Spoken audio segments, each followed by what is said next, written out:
Hello, how you doing? Nick, you're facing Joe Burrow again. What success, why has he been able to pull wins out? What is it you're looking for when you're facing him this time after having enough experience against him? The last 3 times we played him, especially like the last time, the check downs became a problem. I was able to get the ball out to the running backs, so now they made plays for him out there in space and kept in front of the sticks. So we've got to do a good job of that and tackling check downs. And if we do that, we feel like we have a better chance of winning. Mixon didn't play the last game. Mm-hmm. How difficult of a challenge is it going to be for you on this time around with the addition of him?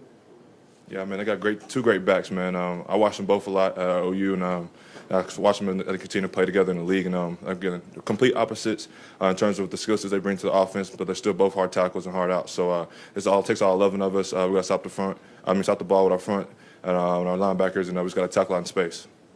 How difficult is it, as for you setting the defense and communicating with everybody when you move Jamar around so much, and especially trying to put him in the backfield or put him in the line of scrimmage, and figuring out where he is? Yeah, I think they do a great job with everybody. They have in their scheme, mixing around, putting them in different spots, different locations, trying to make the defense think a little bit. Throw them in the backfield a little bit as well, just kind of switch it up a little bit. But again, we just got to communicate. We got to get in line and communicate. Get everybody get in line and just execute the game plan. We just got to tackle out in space again, like I said, and try to make it hard as we can for Joe Burrow, and then see what happens at the end of the game. Nick, how good is Burrow's awareness, just considering when you guys bring blitzes from the second and third level, it seems like he's able to get the ball out real quick? Yeah, he got a great feel for the game, man. We got to do a great job with disguises throughout this week. He gets the ball out quick, and then if he holds on to it, sees a blitz, gets out to his check down, gets to his hot routes. He does a great job of that. Again, it kind of helps him stay in front of the sticks, and that kind of hurt us the last 2 times we played him. Nick, how much did that loss in the championship game last year motivate you in the offseason? Oh, man, it's a lot. It was my first year, and I kind of feel like I left a couple plays out there on the table. And so I've been focusing on this one for a while. Just a chance to get back to this game, and we have to play them again. So I'm excited, and our team's excited, especially our defense excited. Did the players feel more pressure this time around? Obviously, when I know you weren't here for it, but in 2018, you lost to the Patriots, motivating factor. They won the next 2 AFC championship games. They didn't like the fact of an opponent coming in, taking Lamar Hunt's trophy away. With that team doing that last year, coming back in, what's the talk about in the locker room? Yeah, man, I feel like we're motivated. Just another chance to compete for another game in Arrowhead. We got another chance to play at home in front of our home fans, and that's exciting for us. We got to execute. We can't really worry about 2018 and comparing it to back then. And we just got to execute the game plan. We got to go out there, play fast, play physical, and have fun. I feel like that's just the message for this game. It's kind of what we got in house. It's kind of why we're motivated. Trying to motivate each other and our teammates. We're going to execute and just play hard for each other.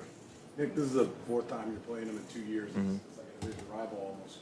You match up so often.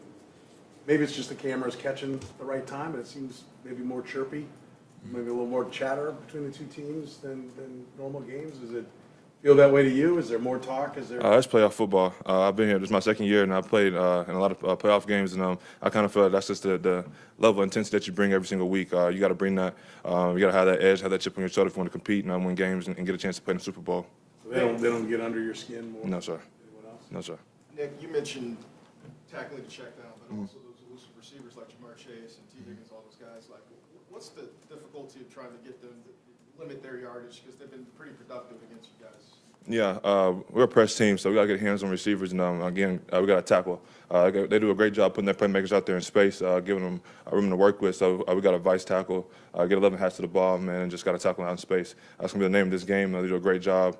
Zach Taylor does a great job as well, getting their playmakers out there in space and getting good spacing and running backs, check downs, tight ends, all of it. So it's all about tackling in space and executing the game plan.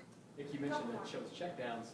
When you went back and watched those, technique issues on your guys' part, and then just making plays, how could you characterize some of those plays that weren't made this last year? A little bit of both and a little bit of bad tackling as well. Kind of got to own our leverages and use people that are designated in that defensive play. Maybe whether it be a corner, another linebacker, or a safety. We've got to use who we have in our scheme and tackling. Kind of led to a lot of it, including myself. I think I had a couple plays last time. Nick, there's so much talk about how cool Joe is, how calm and controlled he always is. In the matchups you guys have had with him, has there been a moment where you guys have seen him rattled or you've rattled him? Last time we played him, can't speak for, I can't remember the rest of them, but last time we played him, he didn't make a mistake all game, and he played a pretty clean game. And so I think we got to do a better job of forcing him to make a little bit tougher decisions, and kind of get more pressure on him if we can, and actually finishing off sacks. I know we struggled for that the last 2 times we played him. Kind of along the lines of what James asked, I mean, maybe with the exception of your guy, is there anybody that stands in there tougher with everything flying around him and stays focused? Is he about as tough to rattle as you come up against? Outside our quarterback, yes, sir. Thanks, everybody. So, thank you. Nick Bolton.